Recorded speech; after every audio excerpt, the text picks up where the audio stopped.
Hello everyone, this is Arun Kumar. Welcome to study UP board class पर। तो मैं आप लोगों के लिए सन 2025 के लिए महत्वपूर्ण इंपॉर्टेंट क्वेश्चन लेकर के आया हूं जो क्लास 12th के हैं। इसमें हिंदी के सब्जेक्ट हिंदी है हमारा, जिसमें आप लोगों को पता है कि एमसीक्यू स्टार्टिंग में पूछे जाते हैं, उसके बाद हमें रिटन एग्जाम मतलब लिखित क्वेश्चन आते हैं, लेकिन स्टार्टिंग में हमसे एमसीक्यू क्वेश्चन पूछे जाते हैं। तो उन्हीं को मैंने प्रीवियस ईयर को ध्यान में रखते हुए इंपॉर्टेंट क्वेश्चन की सीरीज तैयार की है, जिसमें ये काफ़ी इंपॉर्टेंट क्वेश्चन है जो 100% आने की चांसेस हैं आपकी सन 2025 एग्जाम के लिए। तो चलिए फिर इसे स्टार्ट करते हैं। तो हमारा जो फर्स्ट क्वेश्चन दिया गया है वो पूछा गया है, राजा शिव प्रसाद सितारे हिंद की रचना है।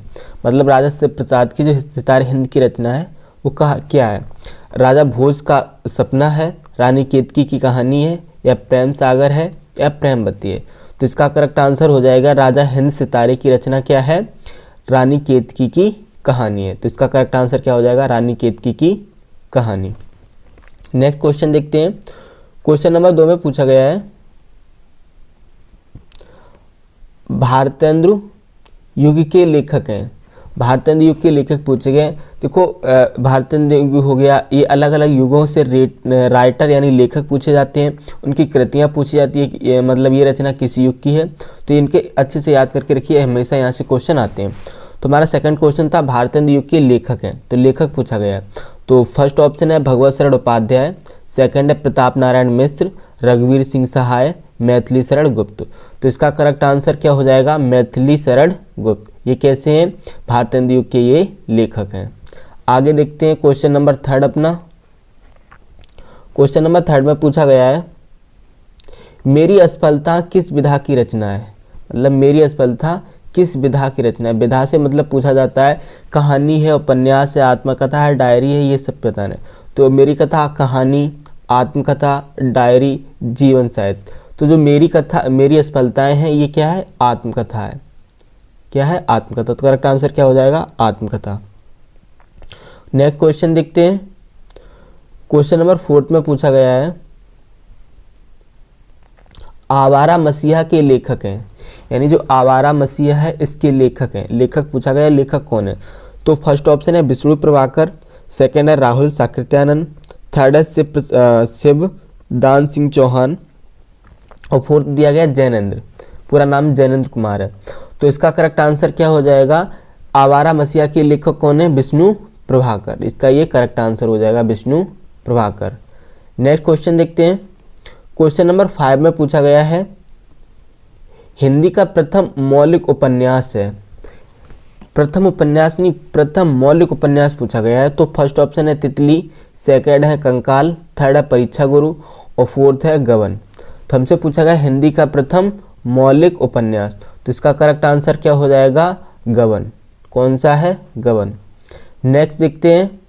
क्वेश्चन नंबर 6 हमारा दिया गया है, खड़ी बोली की प्रथम रचना मानी जाती है। यानी खड़ी बोली की जो प्रथम रचना है वो कौन सी रचना मानी जाती है? तो साहित्यालोचन, गोरा बादल की कथा, पद्मावत, या साहित्य लहरी। तो इसका करेक्ट आंसर हो जाएगा गोरा बादल की कथा। ये कैसे खड़ी बोली की प्रथम रचना मानी जाती है। नेक्स्ट क्वेश्चन देखते हैं।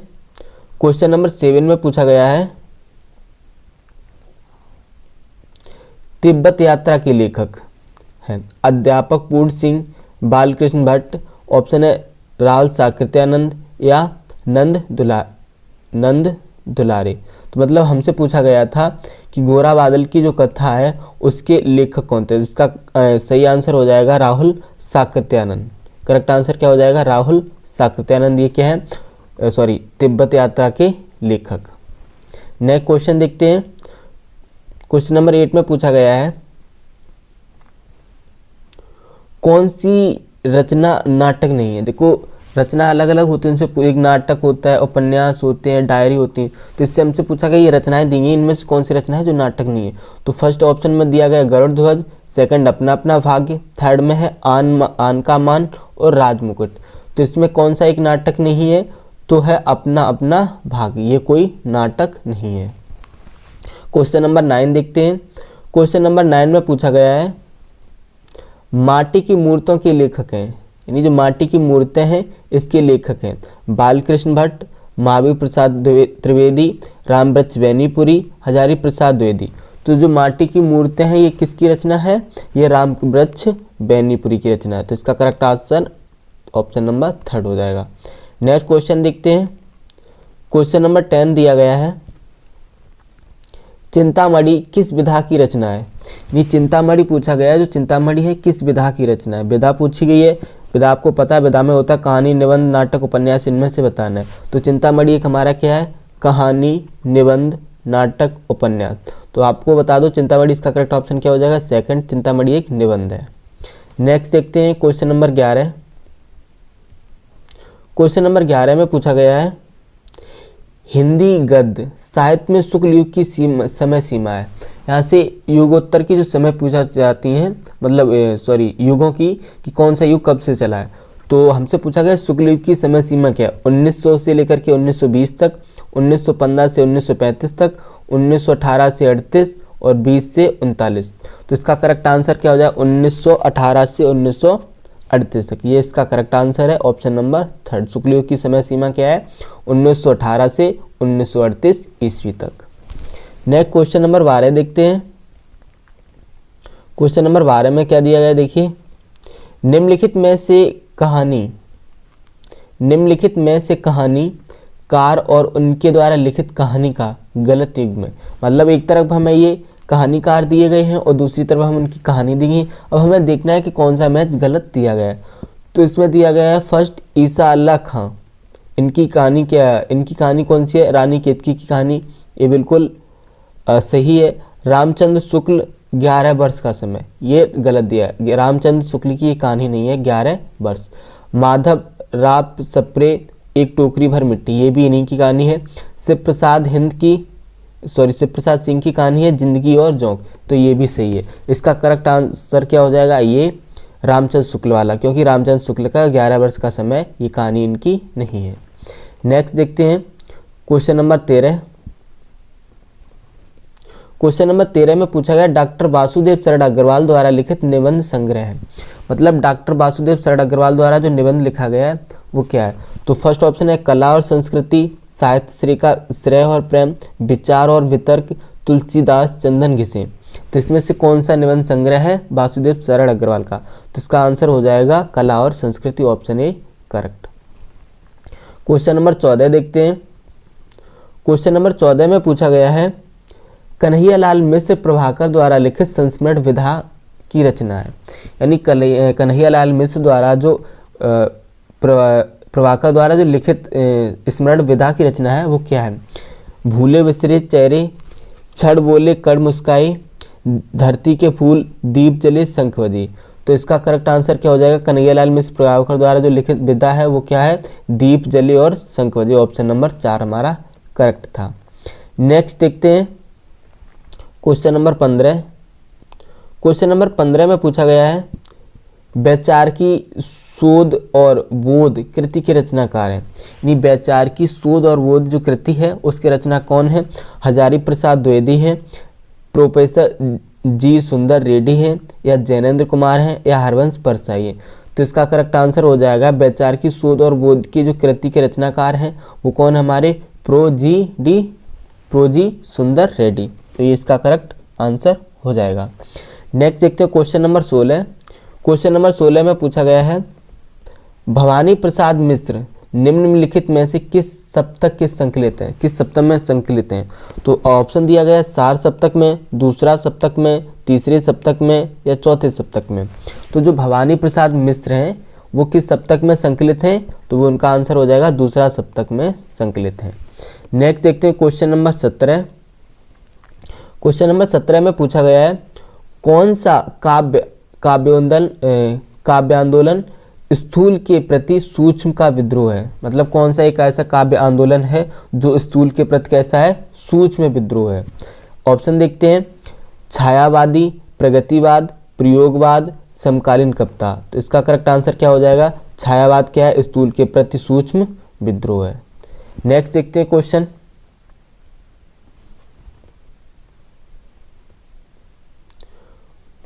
क्वेश्चन नंबर 18 दिया गया हमारा, बीती विभरी जागरी कविता प्रसाद हिंद किस कृति के लेखक में संकलित है?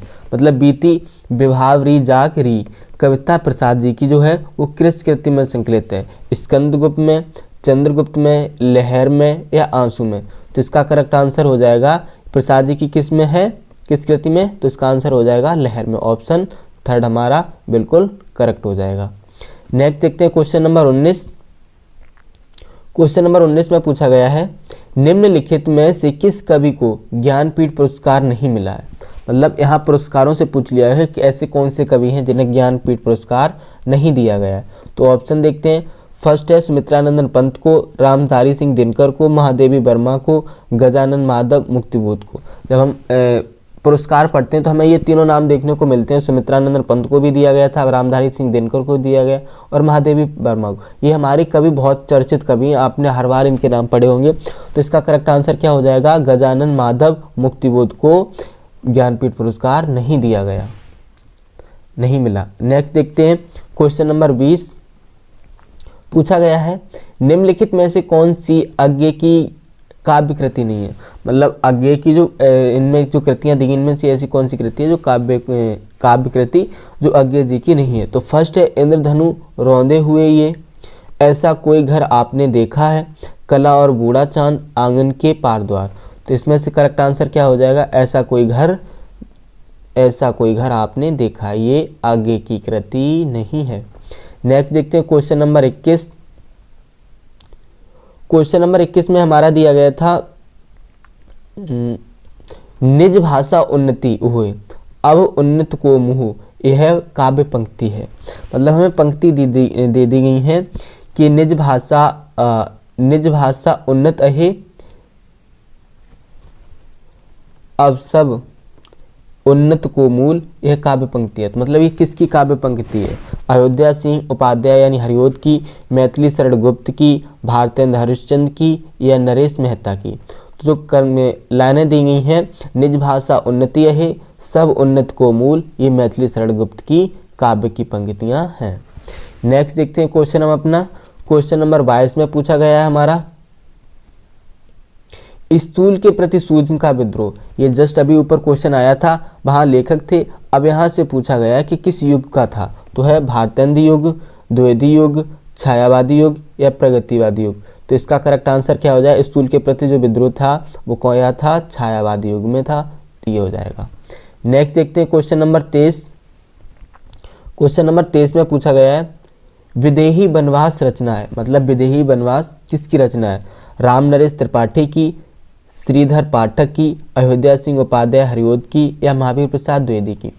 तो यहाँ हमसे पूछा गया है कि विदेही वनवास जो रचना है वो किसकी है? तो विदेही वनवास हमारी रचना हो जाएगी अयोध्या सिंह हरिओद उपाध्याय यानी हरिओद की। आई होप, मैं उम्मीद करता हूँ कि आपको ये क्वेश्चन समझ में आ रहे हैं कि किसका कौन सा करेक्ट आंसर है। और ये मोस्ट इंपॉर्टेंट क्वेश्चन है जो आपकी एग्जाम में आने की पूरी संभावनाएं हैं। और मैं आपको बता दूं, अगर आप इनकी प्रैक्टिस करना चाहते हो तो इसका आपको पीडीएफ भी मिल जाएगा। हमारे लिंक में जाइएगा, डिस्क्रिप्शन में जाइए, वहाँ लिंक मिल जाएगी और उस लिंक में टेलीग्राम का ग्रुप दिया गया होगा। तो वहाँ से आप जाकर के टेलीग्राम ज्वाइन कर सकते हैं। वहाँ जाओगे तो आपको क्लास मिलेगी, क्लास के साथ में ही आपको क्या पीडीएफ मिल जाएगा। तो वहाँ से आप पीडीएफ प्राप्त करके भी आसानी से अपनी रिवीजन कर सकते हो। नेक्स्ट क्वेश्चन देखते हैं, क्वेश्चन नंबर 24 अपना। भारतेंदु ने स्त्री शिक्षा से संबंधित किस पत्रिका का प्रकाशन किया था? मतलब भारतेंदु जी ने स्त्री की शिक्षा से संबंधित जो पत्रिका प्रकाशन की थी वो कौन सी पत्रिका, किससे संबंधित, शिक्षा से संबंधित किस पत्रिका का प्रकाशन था? तो हमसे पूछा गया है हरिश्चंद्र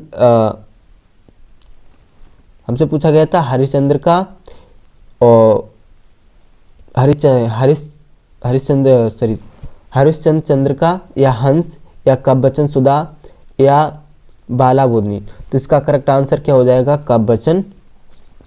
बालाबोधनी। ये इसमें से प्रकाशन किया गया था बालाबोधनी में। नेक्स्ट क्वेश्चन देखते हैं। पूछा गया है गंगा लहरी के रचनाकार हैं। गंगा लहरी के जो रचनाकार हैं वो रचना कौन है? जगन्नाथ दास, रत्नाकर, सूरदास, तुलसीदास, भारतेंद्र हरिश्चंद्र। तो हमसे पूछा गया है कि गंगा लहरी के रचनाकार हैं। तो गंगा लहरी के रचनाकार हमारे कौन से हैं? तुलसीदास। तो इसका करेक्ट आंसर ऑप्शन नंबर 3 हो जाएगा। नेक्स्ट देखते हैं क्वेश्चन नंबर 26 पूछा गया है, ज्ञानपीठ पुरस्कार निम्नलिखित में से किस रचना पर मिला है। मतलब ये 4 रचनाएं दी गई, इन 4 रचनाओं में पूछा गया ऐसा कौन सी रचना है जिस पर ज्ञानपीठ पुरस्कार दिया गया है। तो फर्स्ट है लोकायतन, चिदम्बरा, कला और बूढ़ा चांद और ग्राम्या। तो जो ज्ञानपीठ पुरस्कार मिला था वो मिला था चिदम्बरा पर, तो इसका करेक्ट आंसर सेकंड हो जाएगा। क्वेश्चन नंबर 27 देखते हैं। क्वेश्चन नंबर 27 में पूछा गया है, श्रद्धा मनु शीर्षक रचना किस ग्रंथ से संकलित है। मतलब श्रद्धा मनु जो शीर्षक रचना है वो किस ग्रंथ से संबंधित, हमसे ग्रंथ पूछा गया है, किस ग्रंथ से संकलित है। तो आंसू, लहर, कामायनी, झरना। तो किस पर हो जाएगा, कामायनी पर। और कामायनी किसकी रचना है, जयशंकर प्रसाद की, याद रखिएगा। आई होप आपको क्लास अच्छे से समझ में आ रही होगी। अगर आपको समझ में आ रही है तो प्लीज़ क्लास को लाइक ज़रूर कीजिएगा और साथ ही साथ चैनल को सब्सक्राइब कर लीजिए, किससे इससे रिलेटेड और भी अगर आपकी जो क्लासेस आती हैं तो वो आसानी से आपको मिल सके, इधर उधर आपको ढूंढने की ज़रूरत ना पड़े। नेक्स्ट क्वेश्चन देखते हैं। क्वेश्चन नंबर 28 पूछा गया है, सूर्यकांत त्रिपाठी की रचना है। हमसे सूर्यकांत त्रिपाठी की रचना पूछी गई है। तो बापू के प्रति ऑप्शन 1 है, 2 में पूछा गया पल्लव, अंधेरे में राम की शक्ति पूजा। तब से पूछा गया था सूर्यकांत त्रिपाठी निराला की रचना है। तो सूर्यकांत त्रिपाठी की निराला की रचना हो जाएगी राम की शक्ति पूजा। राम की शक्ति पूजा ये किसकी रचना है, सूर्यकांत त्रिपाठी की। नेक्स्ट देखते हैं। क्वेश्चन नंबर 29 में पूछा गया है, महादेवी वर्मा को ज्ञानपीठ पुरस्कार किस सन में प्राप्त हुआ था। यानी महादेवी वर्मा को जो ज्ञानपीठ सम्मान पुरस्कार दिया गया था वो कब मिला था। तो 1976 में, 1980 में, 1983 में, 1985 में। तो इनका करेक्ट आंसर हो जाएगा 1983 में महादेवी वर्मा को ज्ञानपीठ पुरस्कार मिला था। आज का हमारा लास्ट क्वेश्चन है, 30 क्वेश्चन मैंने रखे थे इसमें। इंदु पत्रिका के प्रकाशक हैं, मतलब जो इंदु पत्रिका प्रकाशित की गई थी वो किसके द्वारा। तो आचार्य महावीर प्रसाद द्विवेदी, चंद्रधर शर्मा गुलेरी, अंबिका प्रसाद गुप्त, बालकृष्ण शर्मा नवीन। तो इसमें से जो इंद्र का पत्र प्रकाशन किया गया था वो अंबिका प्रसाद गुप्त के द्वारा किया गया था, इसका करेक्ट आंसर हो जाएगा। तो आज की हमारी क्लास यहीं पर एंड होगी, क्योंकि मैंने इसमें 30 MCQ रखे थे और वो हमारे सभी कंप्लीट हुए। और ये मोस्ट इंपॉर्टेंट क्वेश्चन है जो आपकी एग्जाम 2025 में आने की पूरे चांस हैं। तो आई होप आपको क्लास अच्छे से समझ में भी आई होगी और आपकी प्रैक्टिस भी अच्छी से हो गई होगी। हालांकि अभी तक तो आप इन सभी को लर्न कर चुके हो, अगर नहीं भी किया है तो इन्हें आसानी से लर्न कर लीजिए। और इसके आपको PDF वगैरह मैंने आपको बता दिया है, सब कुछ मिल जाएगा। बस आप लिंक में टेलीग्राम ज्वाइन कर लीजिए, लिंक डिस्क्रिप्शन में मिलेगी, वहाँ से तो आपको सब कुछ प्राप्त हो जाएगा। तो अगर आपको क्लास पसंद आए तो लाइक कमेंट शेयर जरूर कीजिएगा तथा साथ ही साथ चैनल को सब्सक्राइब भी कर लीजिए, जिससे कि नेक्स्ट वीडियो की नोटिफिकेशन आपको मिलती रहे। तो चलिए फिर आज की क्लास को यहीं पर एंड करते हैं।